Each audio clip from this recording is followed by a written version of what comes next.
Ladies and gentlemen, welcome to Chanel Jasmine, the best novel Chanel for romantic stories. Hai guys, selamat datang di channel Jasmine, channel terbaik untuk menyimak novel-novel romantis.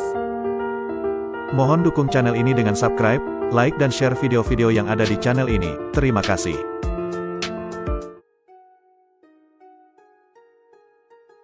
Perintah Kaisar Naga bab 5224, 5225, 5226. Apa kita bisa lewat sini? Tanya Humazi dengan wajah terkejut.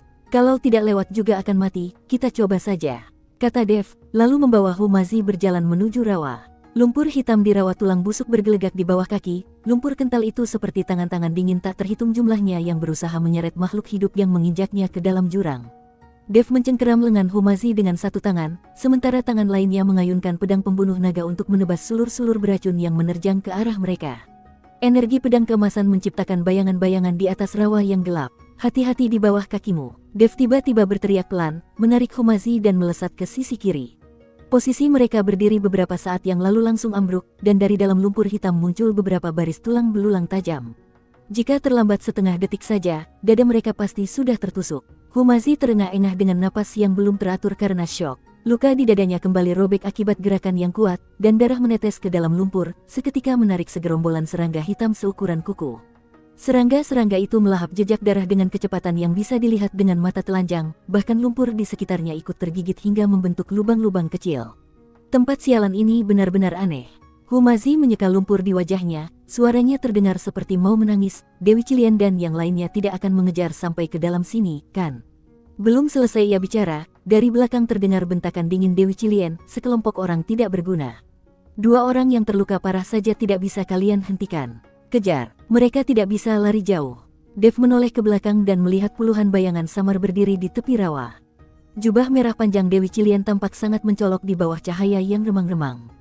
Hatinya mencelos, ia tidak menyangka pihak lawan benar-benar berani memasuki rawa tulang busuk. Sepertinya kita harus masuk lebih dalam. Dev mengertakkan gigi, mengeluarkan 2 pil penangkal racun yang tersisa dari kantong penyimpanannya, dan menyodorkan satu ke Humazi, taruh di dalam mulut, bisa menahan sebagian gas beracun. Dev sendiri kebal terhadap segala racun, jadi ia tidak memerlukan pil penangkal racun apapun. Keduanya berjalan terlatih-tatih di dalam rawa. Semakin dalam mereka masuk, gas beracun yang berbau busuk semakin pekat, bahkan pil penangkal racun pun sulit untuk menahannya sepenuhnya. Dev merasakan lautan kesadarannya ditusuk rasa sakit, dan pergerakan jurus kondensasi hati di dalam tubuhnya mulai melambat. Di lingkungan yang ganas ini, tingkat kultivasinya di ranah dispersi abadi tingkat 6 ternyata hanya bisa mengeluarkan 80% kekuatannya. Tiba-tiba, dari dalam lumpur di depan muncul banyak gelembung berwarna ungu pucat, dan racun yang lebih murni menyebar. Humazi menghirupnya seteguk, wajahnya seketika menjadi ungu, ia terbatuk-batuk dan berlutut di dalam lumpur. Master Hu, Dev segera berbalik untuk membantunya berdiri, tetapi ia menemukan bibir Humazi sudah mulai membusuk. Hatinya cemas, dan saat ia hendak menyalurkan energi spiritual untuk menolongnya, sudut matanya melihat sekilas seperti ada sesuatu yang berkilauan di dalam lumpur. Itu adalah setangkai bunga teratai yang seluruhnya berwarna putih salju, tumbuh di atas sebuah batu hitam yang menyembul dari lumpur. Di sekitar bunga teratai itu terdapat cahaya putih samar yang mengisolasinya dari gas beracun di sekitarnya, bahkan serangga-serangga hitam pemakan daging pun tidak berani mendekat. Itu, teratai hijau pemurni dunia. Di dalam benak Dev terlintas catatan dari sebuah kitab kuno. Bunga ajaib ini konon dapat memurnikan segala racun di dunia dan memiliki khasiat luar biasa bagi para kultivator untuk menerobos alam kultivasi. Ia tidak sempat berpikir panjang, langsung menggendong Humazi dan menerjang lumpur ke arah sana, dengan hati-hati memetik teratai hijau itu. Teratai hijau itu terasa hangat di tangan. Begitu menyentuhnya, gas beracun di sekitarnya seolah bertemu musuh bebuyutannya dan dengan cepat menghilang. Dev merobek setengah kelopak teratai hijau itu dan memasukkannya ke mulut Humazi, sementara setengahnya lagi ia kunyah dan telan sendiri. Aliran udara sejuk mengalir turun dari tenggorokannya ke dantian. Energi spiritual yang tadinya tersendat seketika menjadi aktif kembali. Dev merasakan rasa sakit di lautan kesadarannya menghilang. Setiap pori-pori di tubuhnya dengan rakus menyerap energi murni yang dipancarkan oleh teratai hijau itu. Yang lebih mengejutkannya lagi, botlek ranah dispersi abadi tingkat 6 yang sudah lama menghantuinya, kini mulai goyah. Boom! Di dalam tubuh Dev terdengar gemuruh seperti guntur teredam, penghalang ranah dispersi abadi tingkat 6 itu bagaikan tanggul yang dihantam banjir, memunculkan retakan di mana-mana. Ia segera duduk bersila, membimbing energi yang datang tiba-tiba ini untuk menerobos alam kultivasinya. Humazi juga telah pulih berkat khasiat teratai hijau. Melihat lingkaran cahaya keemasan di sekujur tubuh Dev, matanya dipenuhi keterkejutan. Ini mau terobosan. Tepat pada saat itu, Dewi Cilien tiba bersama para pengejarnya. Melihat Dev sedang dalam proses menerobos, senyum ganas muncul di wajahnya. Langit benar-benar membantuku. Hari ini akan kujadikan rawa tulang busuk ini sebagai makam kalian berdua. Beberapa bayangan cambuk berwarna merah menyambar ke arah Dev seperti ular berbisa. Tanpa berpikir panjang, Humazi langsung menerjang, menggunakan tubuhnya sebagai perisai di depan Dev. Tepat saat bayangan cambuk itu akan mengenainya, Dev tiba-tiba membuka matanya. Aura ranah dispersi abadi tingkat 7 meledak dahsyat laksana tsunami. Enyahlah kalian, Dev berteriak marah. Energi pedang keemasan membentuk sebuah perisai melingkar, menghancurkan semua bayangan cambuk Dewi Cilien. Sosoknya melesat, dan ia sudah muncul di hadapan Dewi Cilien. Pedang pembunuh naga menusuk lurus ke arah jantungnya dengan kekuatan yang mampu merobek kehampaan. Dewi Cilien sangat terkejut. Ia tidak menyangka Dev bisa menerobos di lingkungan seperti ini, dan kekuatannya meningkat begitu pesat.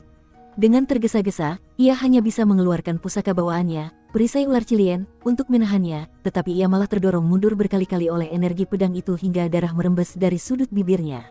Kau, bagaimana bisa alam kultivasimu meningkat secepat ini? Tanya Dewi Cilien dengan kaget dan marah. Siapa yang menerobos alam kultivasi dengan kecepatan seperti ini? Bahkan jika hanya menerobos satu tingkat kecil, itu tetap membutuhkan waktu dan ruang yang cukup aman. Dev secar tiba-tiba dalam lingkungan seperti ini, hanya dalam sekejap mata sudah berhasil menerobos. Ini terlalu di luar nalar. Dev tidak menjawab, hanya menatapnya dengan dingin. Kekuatan ranah dispersi abadi tingkat 7 membuatnya sangat percaya diri. Energi spiritual di dalam tubuhnya mengalir dengan lancar, dan energi dari teratai hijau pemurni dunia masih terus-menerus memelihara meridiannya. Ia bisa merasakan, dengan kekuatannya saat ini, ia sudah cukup untuk melawan seorang kultivator ranah dewa bumi tingkat 4. Targetnya sulit dihadapi, mundur. Dewi Cilien tahu situasi sudah tidak menguntungkan. Ia dengan tegas memberi perintah untuk mundur. Ia menatap Dev dengan enggan, lalu berbalik dan menghilang ke kedalaman rawa bersama anak buahnya. Melihat para pengejar pergi, barulah Dev bisa menghela napas lega dan langsung terduduk di atas batu hitam itu. Humazi segera maju untuk membantunya. Kau tidak apa-apa. Tidak apa-apa. Dev tersenyum dan menggelengkan kepalanya, merasakan kekuatan yang bergelora di dalam tubuhnya. Berkat teratai hijau pemurni dunia ini, tidak hanya menawar racun, tapi juga membantuku menerobos. Ia berdiri dan menatap ke arah yang lebih dalam di rawa. Kita tidak boleh tinggal lama di sini, kita harus segera melewati rawa tulang busuk. Setelah beristirahat sejenak, keduanya melanjutkan perjalanan. Dengan dukungan energi dari teratai hijau pemurni dunia, kecepatan mereka berjalan di dalam rawa menjadi jauh lebih cepat.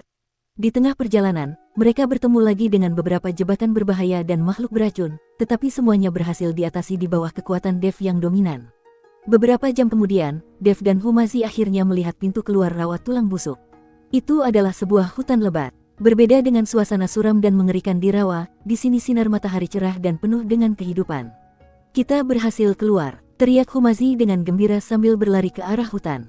Dev juga menghela napas lega. Ia baru saja hendak menyusul, tetapi perhatiannya tertuju pada sesuatu yang berkilauan di dalam lumpur di tepi rawa tulang busuk. Ia berjalan mendekat karena penasaran dan menemukan sebuah lencana hitam seukuran telapak tangan, di atasnya terukir pola tengkorak yang aneh. Ini, lencana dari Aula Dao Jahat. Dev mengerutkan kening. Ia pernah melihat lencana serupa saat berada di surga tingkat 3. Mungkinkah orang-orang dari Aula Dao Jahat juga pernah datang ke sini? Ia menyimpan lencana itu, dan sedikit rasa cemas muncul di hatinya. Ia tidak tahu apakah kehancuran klan Hu ada hubungannya dengan Aula Dao Jahat, dan masalah ini tampaknya lebih rumit dari yang ia bayangkan. Dev, ayo cepat pergi. Humazi mendesak dari dalam hutan. Aku datang. Dev menjawab, lalu berbalik dan berjalan masuk ke dalam hutan. Ia tahu, jalan di depan akan menjadi lebih sulit. Dev dan Humazi beristirahat selama beberapa hari di dalam hutan, menggunakan sisa energi dari teratai hijau pemurni dunia untuk memulihkan kondisi tubuh mereka. Alam kultivasi Dev di ranah dispersi abadi tingkat 7 telah stabil sepenuhnya, dan luka-luka Humazi juga pada dasarnya telah sembuh. Pada hari itu, saat keduanya bersiap untuk meninggalkan hutan dan menuju ke kedalaman Gunung Jiupan untuk mencari informasi, sekelompok tamu tak diundang menghalangi jalan mereka. Pemimpinnya adalah seorang kultivator bermata satu dengan bekas luka bacokan yang mengerikan di wajahnya, memancarkan aura ranah dewa bumi tingkat 3. Di belakangnya, diikuti oleh belasan kultivator lain, semuanya dengan aura yang kuat, jelas merupakan pasukan elit dari sebuah sekte besar. Kalian adalah Dev dan Humazi. Kultivator bermata satu itu bertanya dengan dingin, matanya berkilauan dengan cahaya keserakahan.